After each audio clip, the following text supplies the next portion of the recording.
Welcome to another episode of Follow the Brand.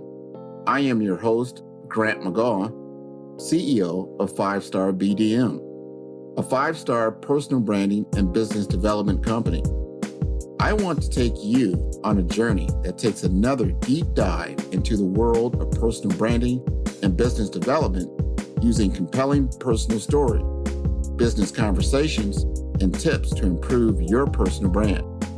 By listening to the Follow the Brand podcast series, you will be able to differentiate yourself from the competition and allow you to build trust with prospective clients and employers. You never get a second chance to make a first impression. Make it one that will set you apart, build trust, and reflect who you are. Developing your 5-star personal brand is a great way to demonstrate your skills and knowledge. If you have any questions for me or my guests, please email me at grant.mcgaugh, spelled M-C-G-A-U-G-H, at 5-star BDM, B for brand, D for development, M for masters.com. Now let's begin with our next 5-star episode on Follow the Brand. Hello, tech aficionados from every corner of the globe. Tighten those headphones because you're tuned into a world premiere of the Follow Brand podcast.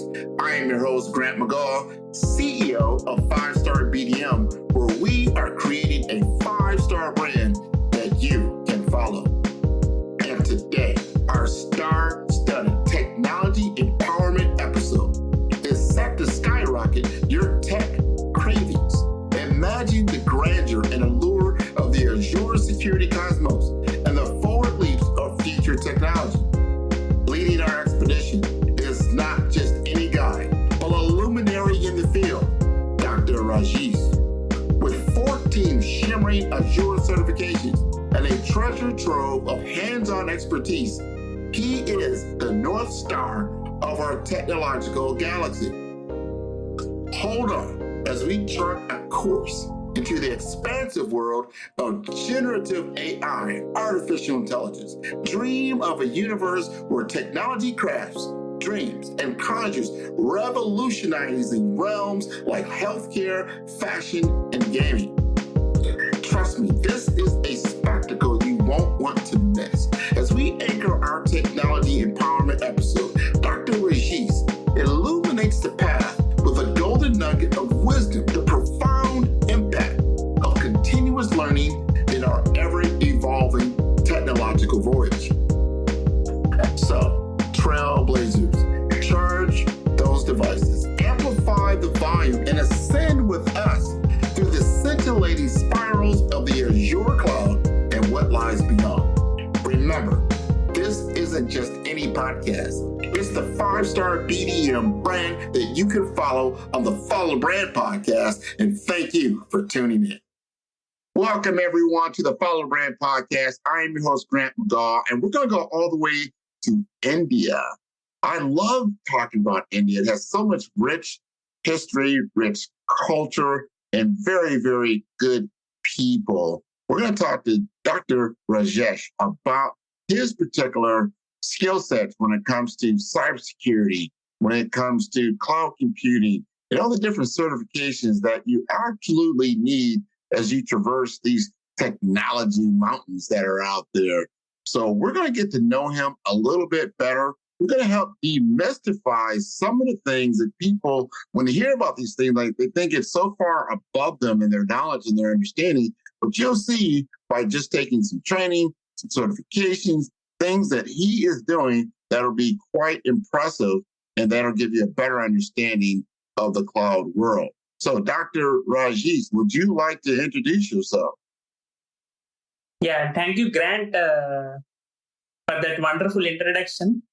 So, about me, I am working as a corporate trainer in Cloudnet organization, and my task is to deliver training programs that cater to the unique needs of our clients and organizations. I provide tailored training in technical settings that include corporate, online, and classroom environments. I mainly see that the participants grasp and apply the concepts that I deliver in the trainings, and I make sure that they get a deep understanding of the subject matter which I deliver. So at CloudNet, I serve as a subject matter expert, and I must say it's been an incredible, rewarding journey. And my expertise is centered around various aspects of Azure security, and I take immense pride in my knowledge and experience in this field. Well, that is wonderful. We're going to dive deep into that because you are a corporate trainer at CloudVet. And we want to know, like, what type of training programs do you deliver and what areas of Azure security do you specialize in? Yes, that's wonderful, Grant. My specialization lies in the wide area of Azure security areas, including identity and access management, information protection, Microsoft 365 Admin Center, Defender Suite, Microsoft Cloud App Security, and other security operations. So the dynamic nature of this field keeps me on my toes, and I continuously stay up to date with the latest industry trends, ensuring I offer the most cutting edge, I can say cutting edge knowledge to my clients. So I have 18 years of experience in training. I have had the privilege of imparting my knowledge and skills to over 10,000 participants throughout my career. And this has provided me with valuable insights into the diverse need of learners, enabling me to fine tune my approach and deliver exceptional results. So I have done my BTech and MTech in computer science, and I have completed my PhD in the area of deep learning. And my passion for technology and dedication is to continuously learn and demonstrate my skill set in Microsoft 365 security, Azure AI, and deep learning. And recently, I have won the Microsoft Blogathon Award in 2022. I have the hobby of writing blogs also. So whenever I get free time, I write blogs. So I'm recognized for that commitment. So ultimately, I have a lot of passion for technology and training. And I feel that education is the key to unlock, I can say, limitless possibilities. And my mission as a corporate trainer is to empower individuals and organizations to reach new heights of success through the power of Azure Security. That is so impressive. I mean, you mentioned that you have about 14 Azure certifications. Now, people don't know Azure is the cloud computing platform from Microsoft. Microsoft is also the platform or the company that owns ChatGPT, OpenAI. All of these things are very, very impressive. Now, I want to know which Azure certifications that you have achieved and really about how are you staying up to date? Because this is such an evolving world, the evolving world of Azure services and security practices, that is constantly changing. So how are you staying on top of all these different technology advancements and able to teach that to your students? Yeah, thank you for the kind words, Grant. Actually, I'm delighted to share my Azure certification journey with you. As you mentioned, I achieved a total of 14 Azure certifications, and I can say I'm proud to hold each one of them. So if you want to know about my certifications, I have done my certifications. They are called as SC100, SC200, SC300, SC400, AG500, MS500, A102. Basically, they all relate to Microsoft security, compliance, and identity fundamentals, as well as associate level, as well as expert level courses. I can say they all meet the current requirements of the industries. Not only in Microsoft security, I am also into this artificial intelligence area, and I have done all the certifications in artificial intelligence. So my agenda is to stay up to date with the evolving Azure services and security practices, the ever-changing world of technology. So my main agenda is to ensure that my knowledge remains current and relevant. I adopt a multifaceted approach. Firstly, I am committed to continuous learning, Grant, and self-improvement is my agenda. So Microsoft regularly they update their certifications and they introduce new ones to align with the latest technologies and best practices. I see that whenever the new certification gets released, I make it a priority to study and prepare for it diligently. Fortunately, today also I wrote one examination, that is Exchange Administrator Examination MS 1 or 2. It is a beta version, and the result will be announced within 1 month because it is a beta version. So the results will come after 1 month. Let us hope the best that I clear that exam also. So that will be my 15th certification. And what I do is I participate in webinars, workshops, and conferences conducted by Microsoft and also various other reputable organizations. So what these events will provide me is valuable insights into the latest Azure updates, security trends, and best practices. So other than this, what I do is I engage with Azure communities, both online and offline. So mainly I participate in online forums, discussion groups, social media platforms, and they make me to connect and learn from fellow professionals and exchange knowledgeable experience. I also attend online local meetups, user group events to network with like-minded individuals like you, Grant, and learn from their experiences. So apart from this, I take the advantage of Microsoft official documentation, white papers, and blogs. So what the Azure documentation is a treasure trove of information, I feel, and they offer detailed insights into various services and security measures. So what I do is I have made it a habit to keep myself informed about the latest articles and updates published by Microsoft. So lastly, what I do is I have hands-on experience. I try to do everything as a lab. I try to learn from the labs. I try to work on real-world projects and take on challenging scenarios to mainly gain practical knowledge. And my clients are my teachers, I can say, because they also ask so many questions in my trainings. I learn a lot from them. So this is what is my practice, Grant. That is, great practice. I would call that a best practice of how to stay on top of such complex and ever-changing curriculum. I like also how you're engaging with different groups and advisory councils. So you're staying on top of the breast, not only just what Microsoft is putting out, but how it's affecting the ecosystem, how it's affecting your clients that you talked about. How is this all going to work together? I see that you're also a part of the Reality Innovators Network, or better known as RIN for the metaverse. The metaverse has a lot to do with VR, virtual reality, augmented reality, or XR, which is kind of experiential reality, all these different things. How do you see the future of these technologies and their potential impact on the various industries? Yes, Grant, I feel that these technologies, they have the tremendous potential to revolutionize various industries and transform the way we interact with the digital world.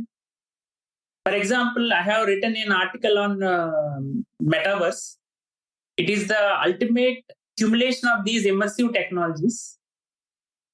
So it is a shared virtual space where people can interact with each other and digital objects in a seemingly real environment.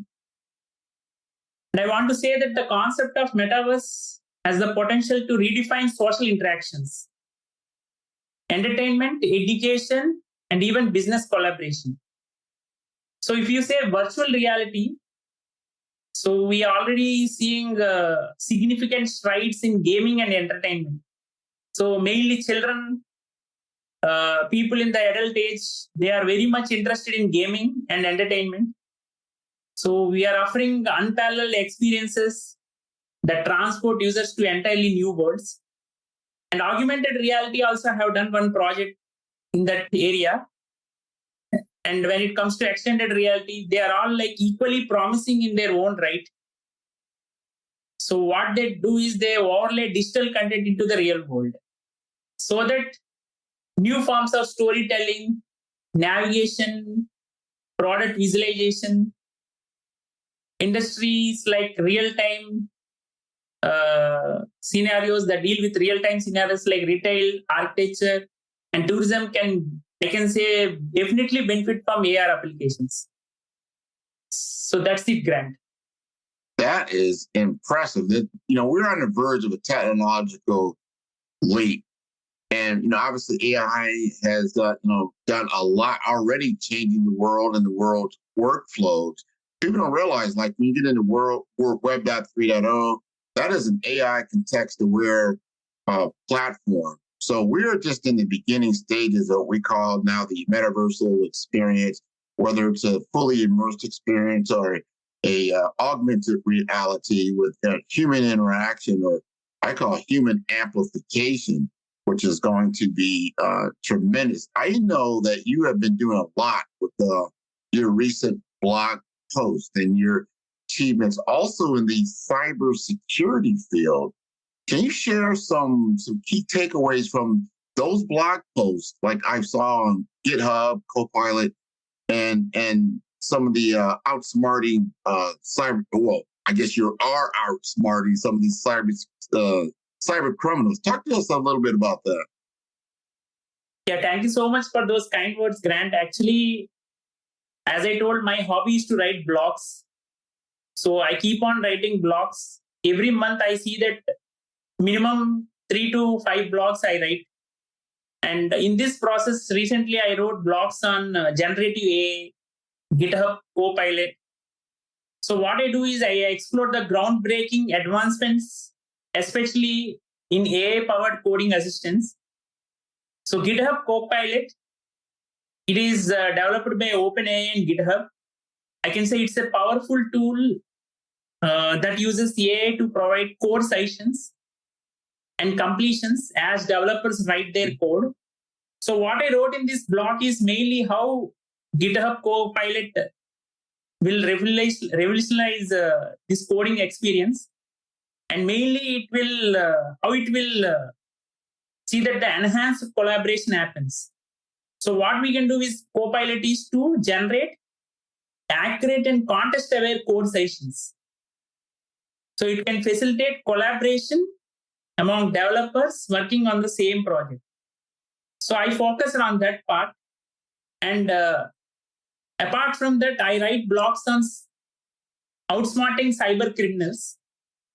So I delved into the proactive strategies, individuals and organizations that can adapt to strengthen their cybersecurity defenses. So my agenda is to educate and train employees through my blogs, because after training, what I feel is the blog is one of the most powerful medium of sharing the knowledge. So I see that whatever the recent technology comes into this world, I will try to learn it and I write the blog so that most of the people take the benefit from these blogs. Let me ask you this, go off a little bit off. I want to ask you, because this is what I have seen, from my experience here in the US, is that a lot of the cyber activity, as far as criminal activity, you see out of the Eastern Europe. Eastern Europe is always this area of hyper cyber criminal activity. And then in India, you have this hyper world of they understand coding at a high level when it comes to UI, UX, which is UI is user experience, US, or user experience is UX, UI is the user interface. It's almost like you're on the other side of this whole cybersecurity. Why is that? Why is there such a understanding of technology in India that seems to me almost counteracts some of the cyber criminal activity you see in Eastern Europe? Yes, Grant, whenever I deliver the trainings, I come across all the category of clients. As you mentioned, I get participants from US, Europe, Australia, and apart from that, I get the participants from India as well. So what I feel is that most alarming situation for any industry is the threats coming from cyber criminals. And most important aspect in handling this cyber criminal activity is to stay updated. So we have to be updated with the recent knowledge that we acquire from cybersecurity certifications or trainings or workshops or forums, and try to implement them so that we can handle any kind of cyber criminal activity that is going on. And I can say all the industries are ready to invest maximum of money into the security area because they want to be more secure. And I want to tell here that protecting the sensitive information of the customers is the first priority for any industry. So here the sensitive information means it can be social security number, it can be driving license number, it can be PII. So that's like identity information of the customer. So whenever this sensitive information falls into the hands of cyber criminals, what they do is they put it in the dark web and they try to leak it to the most number of people who try to involve in unusual activities. And if this kind of sensitive information is leaked, the credibility of the industries will be lost. So that is the reason why industries are more interested in spending a lot of money in security. And I can say in the coming next 10 years, cybersecurity is the growing field and a lot of jobs are there for all the people who want to enter into this area.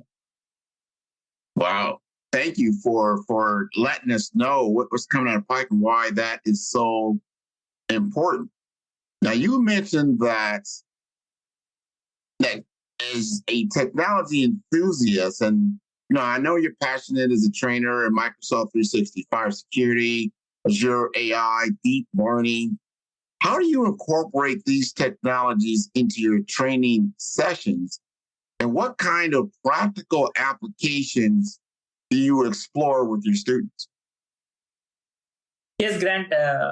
Indeed, as a technology enthusiast and passionate trainer in Microsoft 365, security, Azure AI, and deep learning, first of all, I find great joy in incorporating these cutting edge technologies into my training sessions. My goal is to make the learning experience practical, engaging, and relevant for my clients, ensuring that they grasp the concepts not only in theoretical way, but also in the hands-on way. That is, I want to make them gain more hands-on experience. I try to explain the real world scenarios. So what I do is I make them do a lot of hands-on labs. I take them to the real-time scenarios. I make them work on real-world use cases. And I try to give them capstone projects. I may try to make them do the capstone projects also. So in this way, what I try to incorporate them is the real-time scenario skills. Apart from that, I make them involved in interactive discussions and I advise them to be stay updated, read more Microsoft blogs, not only Microsoft blogs, the various other cloud service provider blogs so that they can be more updated. So these are the things that I implement, Grant. Ah, I know. I see that you are a subject matter expert. There's no doubt about it, especially at cloud that. And I think you've talked about this already, that you've how you counter these challenges and deliver the technical training, make sure that your students are engaged, that they're interactive. There's a lot of diverse needs there. How would you describe the experience of being a full-time research scholar? And then you are an assistant professor. How has your academic background contributed to your expertise in the cybersecurity and Azure domains? Yeah, that's wonderful, Grant. So I was a full-time research scholar. When I was doing my PhD, I was a full-time research scholar. And also before that, I was an assistant professor. So I was instrumental in shaping my expertise in the cybersecurity and Azure domains. So it provided a strong foundation in both theoretical knowledge and practical skills, enabling me to excel in these fields. So my academic background has contributed to my expertise, for example, in deep understanding. So my academic journey involved rigorous research and study in the fields of computer science, cybersecurity, and cloud computing. So this delved into the theoretical aspects of these domains has given me a comprehensive understanding of the underlying principles, methodologies, and best practices.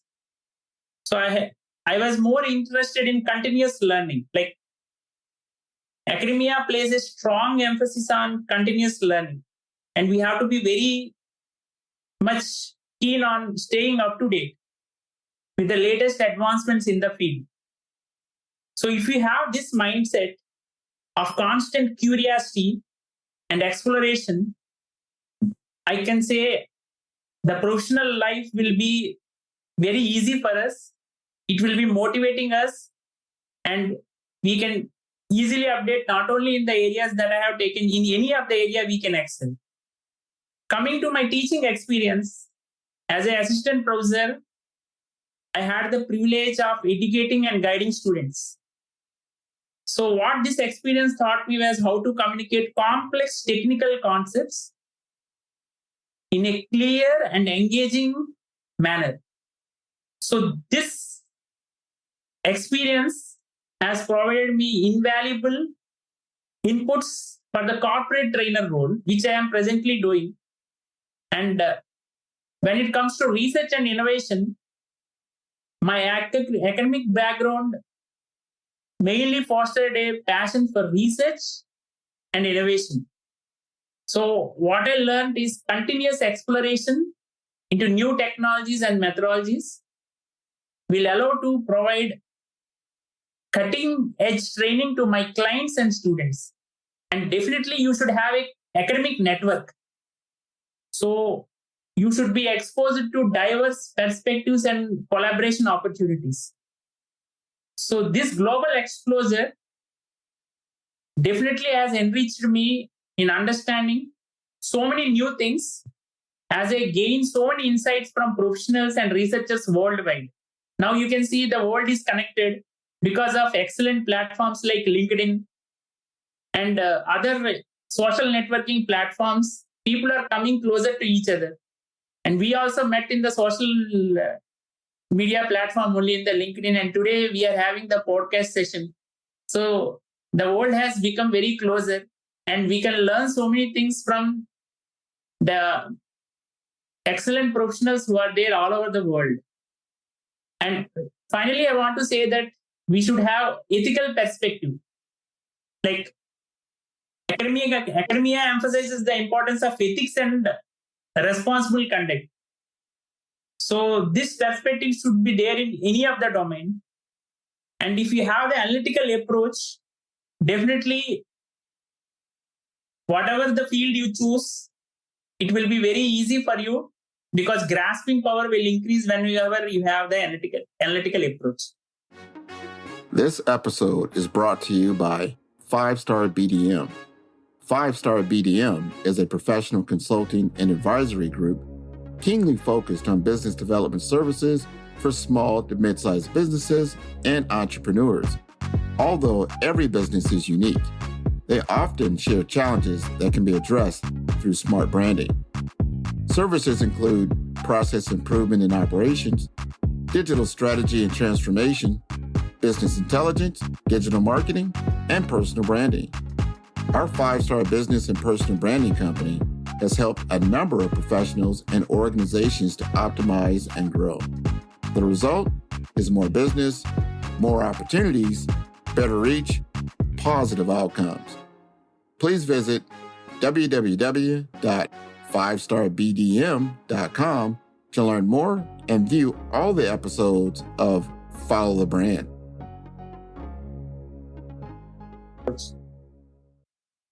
Man, that is impressive. Thank you for saying that. I know that technology, especially, you look at pre-COVID, you look at post-COVID, we have come together that we can start to have communications with people all over the world, kind of break down some of these unconscious biases and just bad information, misinformation that we have just floating out there, that we can actually take our information now and get to knowledge states, not just information, but knowledge technology, right? And then the applied knowledge technology. That's what I really, really, really like. When people talk about the information technology age, we are in the knowledge technology age and aspiring to this applied knowledge technology age.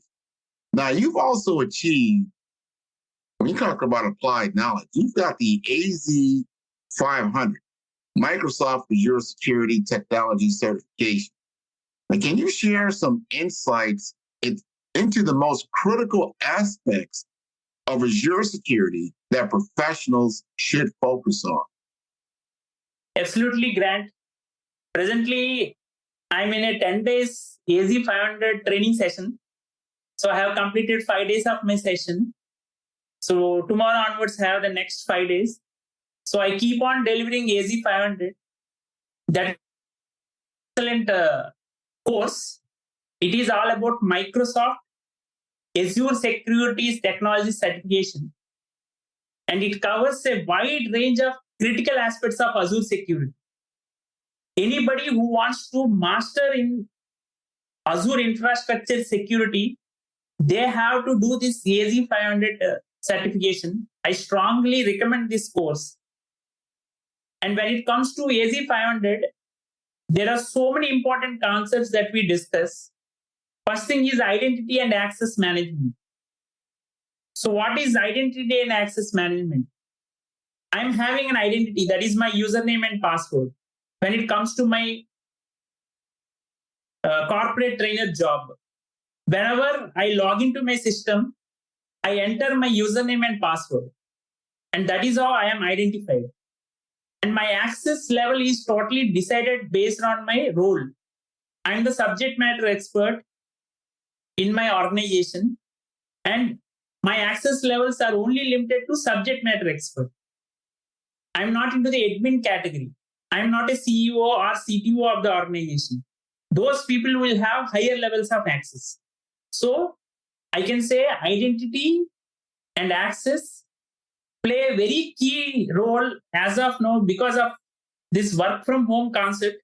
After COVID, people are working from home, and identity has become the most important security check because people are not going to the office. They are not going for biometric check. They are not having facial recognition. Only thing is username and password will be used to check the identity of the employee. And we all know that International Password Day is celebrated on the first Thursday of May month. So that is to mainly tell the people that password is very essential to safeguard us. And I also focus on Azure Security Center in AZ 500 course. What is Azure Security Center? It is like a powerful tool for accessing and improving the security posture of Azure resources. So Azure resources are nothing but virtual machine, storage accounts. So we need to protect the Azure infrastructure. For that, we use the Azure Security Center. And I also train my clients about network security. So in network security, I teach them what is network security group, what is application security group, what is firewall. Firewall, it is a common known terminology. It's like a boundary that protects the organizations from the attackers. So I show them practically how to construct a firewall, how to write rules, how to make them more protected from the cyber criminals. I try to deliver with the hands-on labs as well as capstone projects. And I tell them how to protect the data also, because data is gold for the organization. And data security plays a vital role. So I try to make them know about Azure data encryption, Azure disk encryption, how to implement Azure storage. And also I try to explain about Azure keywords. So keywords are nothing but the places where we store our secrets, keys. So professionals should understand how to create a keyword, how to manage a keyword.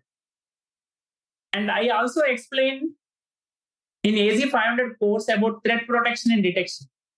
Like mainly I tell them about Sentinel. It is one of the most important tool which has the capabilities of SIM and SOAR.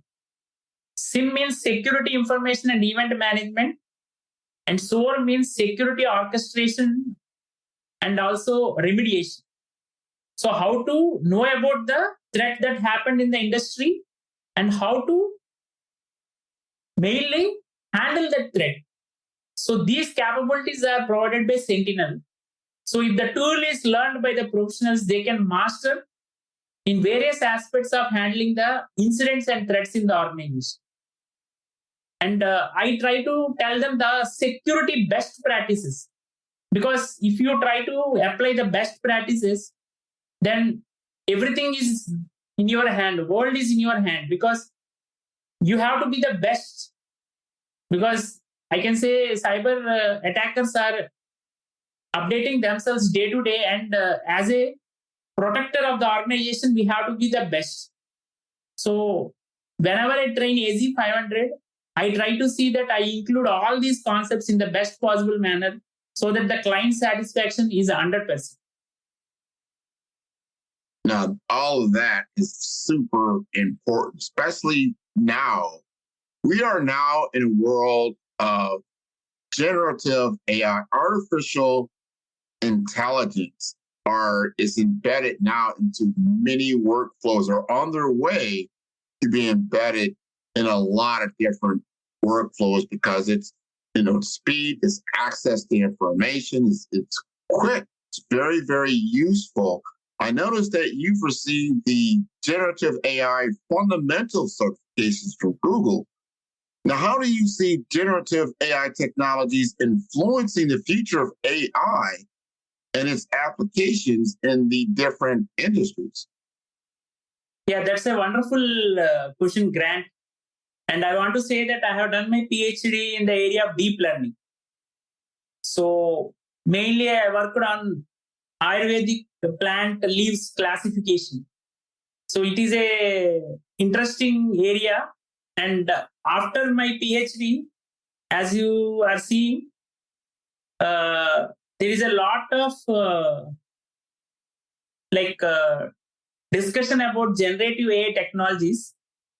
So I have done my PhD in the area of 2022, and we are I have done my PhD in the year of 2022, and we are seeing after 2022, people are talking mostly about generative AI technologies, and they have the potential to profoundly influence the future of AI. And my PhD is also in the area of artificial intelligence. So that is the reason why I'm very much enthusiastic about this generative AI. So I can say generative AI is a subset of artificial intelligence. Mainly, it focuses on creating data rather than relying solely on the labeled data for training models. So if you say how it will influence the world. I have written my blog, like how it will influence the world. It is there in the LinkedIn and it is totally online now. So I mainly focused on data augmentation and synthesis. So what the generative AI will do is like it will allow the generation of synthetic data that closely resembles real data. And you can go for creative content generation. Like you can see there are generative adversarial networks. We call it as GANs. They can create realistic images, videos, music, and text. So what you can do is like you can explore more possibilities for creative content generation, such as generating artwork, music compositions, and even storytelling. And you can see there is a lot of discussion about natural language processing and dialogue generation. So generative AI models, they have impressive capabilities in NLP tasks, including dialogue generation and language translation. So we are seeing like advanced chatbots are coming into the picture, language assistants are coming into the world.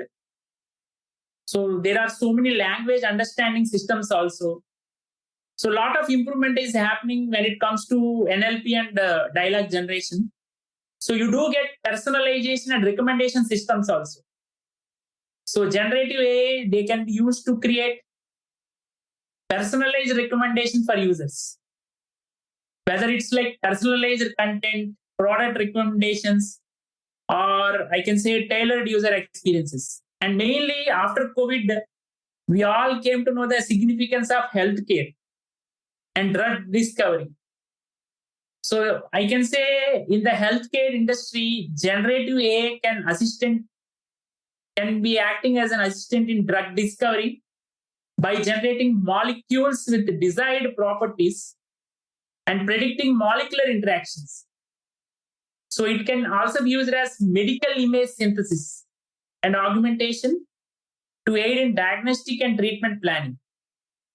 And not only in this important area, so people are very much interested in creative design and fashion. So generative AI you can use in creative design and fashion industries to create new and innovative designs, patterns, and styles. So children are very much interested in gaming and virtual environments. So in gaming industry also you can use generative AI. You can create dynamic and interactive virtual environments. And in finance and fraud detection also you can use generative AI. Like nowadays, so many frauds are happening in financial transactions. So you can improve security and you can go for fraud prevention measures by using generative AI methods.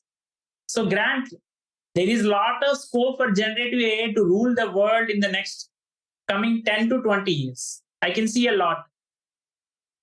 That is amazing. I know there's a lot. There's regulations that are coming out now because you can simulate so many different things, and you cannot discern, or your real voice or your real video from something that was computer generated.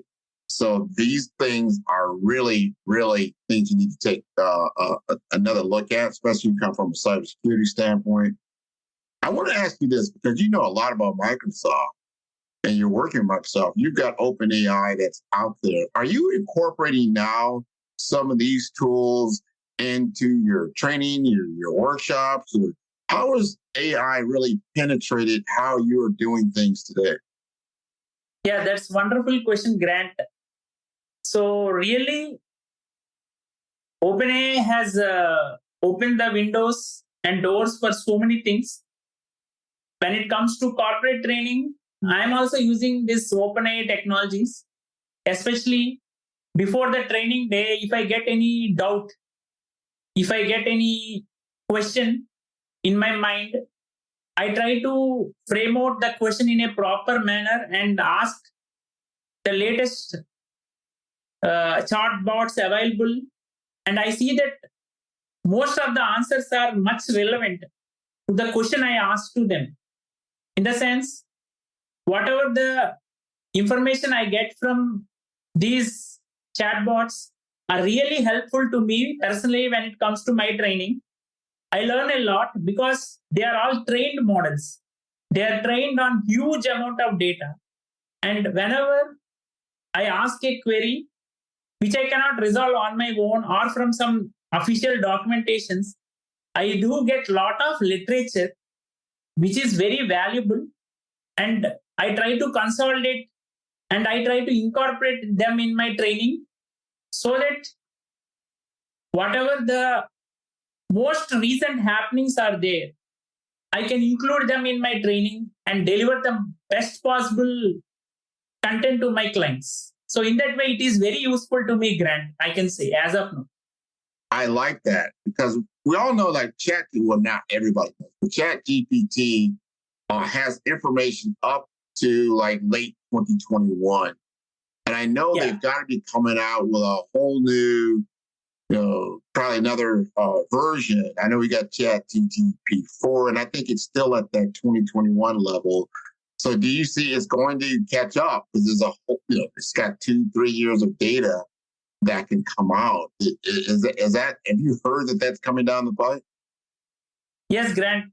Yeah, as you told, Chat GPT, the available version is up to September 2021. But we know that Bard has also come into the picture. Google has introduced Bard. And not only these two, lot of extensions have come. Google Chrome extensions have come. Lot of new AI technologies have come. We can see in the social media a regular update on one or the other new chatbot coming into the picture. So that's the reason why I told chatbot. So there are so many other technologies also available, AI technologies available, which are giving most recent data, not only up to September 2021, they are most updated as on date. So we have to do a lot of research and utilize the best possible tool available, AI tool available, which meets our requirements. So I can say AI tools can be used for marketing, AI tools can be used for HR. We can see a robot interviewing the new job experiment in the coming days. So we have to be smarter than the AI. Obviously, we are smarter than AI because we are the people who are writing the code for AI. So obviously, we are smarter. So future will be like that only. Robots will interview the job experiments. So definitely, we have to be very updated. And yes, Grant, as you asked, there are so many AI tools which are very much updated as on date. And we have to do a lot of research and dig the details and utilize them so that we can excel in our own careers. That is so true. And you got to be able to understand the information because you got to know what is good information, what's bad information.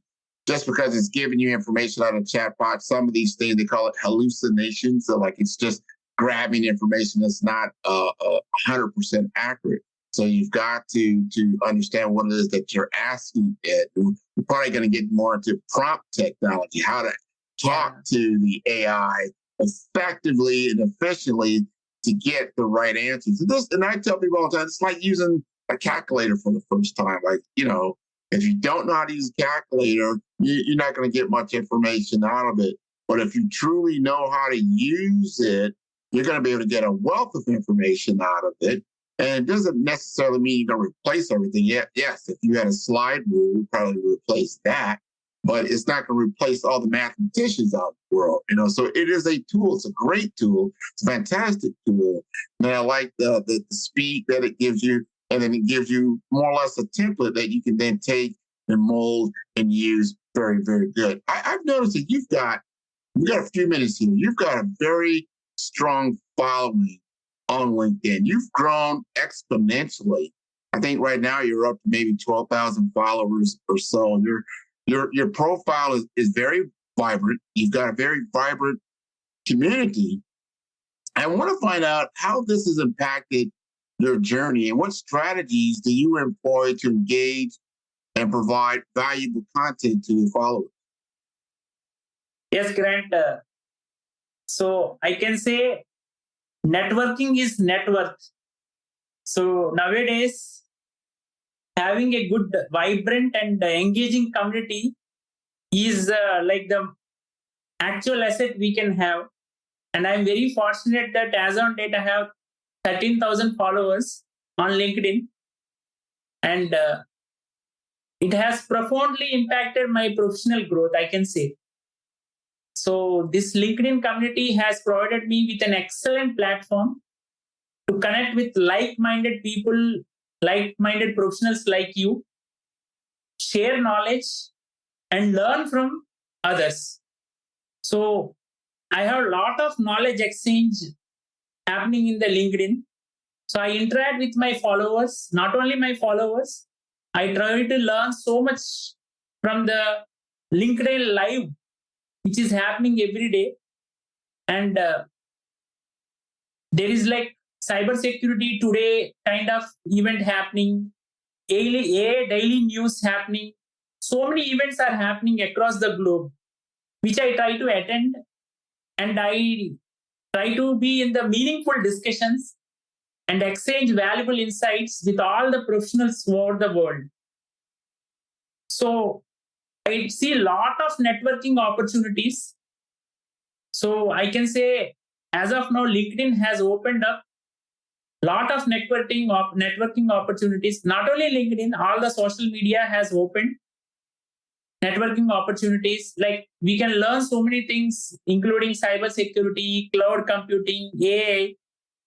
Like we can have uh, collaborations, partnerships, even speaking engagements, enhancing our knowledge. All these things can be done in this particular area. We can build a personal brand, I can say. So I can establish my personal brand as a technology enthusiast, as a trainer, as a cybersecurity enthusiast. I can like do my content sharing actively. I can have so much of interactive posts every day. I can see so many posts. I can respond to all the posts by my comments. And I do get reply from all the professionals whenever I comment on them. I can share my success stories. So I can encourage learning. So all these things we can do with the social media as of now. So fortunately, the world has come closer because of the social media. Oh, this is wonderful. And you have enhanced your personal brand. You're on the Follow Brand podcast, and I am so happy that you have shared your knowledge, your experience, and your wisdom in all these different areas. And I really want to appreciate you for doing that. I want you to let the audience know, especially on LinkedIn, how do they get in touch with you? Yeah. So if they want to interact with me, yeah, obviously I can share my LinkedIn profile. So which is available. I can share it with you, Grant, and you can post it in the network you have. And also I can share my mail ID. So they can reach to me. They can ask me any query regarding the Azure certifications and Microsoft certifications. Any discussions they want to do, they can connect with me and they can ask me so that I can also learn from them. Yes, Grant, definitely. I will share my details with you. You can post it in your network and they can contact with me. Absolutely. Absolutely. Thank you so much for being on the show. I want everyone to understand that these certifications are so important. This is what's going to make you top of mind. It's going to demystify a lot of the different things that you could be studying. People that are on a track, they want to get more involved with technology. They want to understand cloud computing. They want to understand cybersecurity and artificial intelligence, how that all plays together into getting into our user experience with technology each and every day. So I want to thank you, Dr. Rajesh, for being on the Follow Brand podcast. Yeah, thank you so much, Grant, for giving me this opportunity. And it was very nice to talk with you. So many things I can also learn.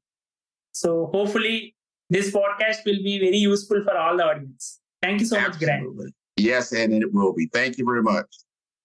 Thank you so much, Grant.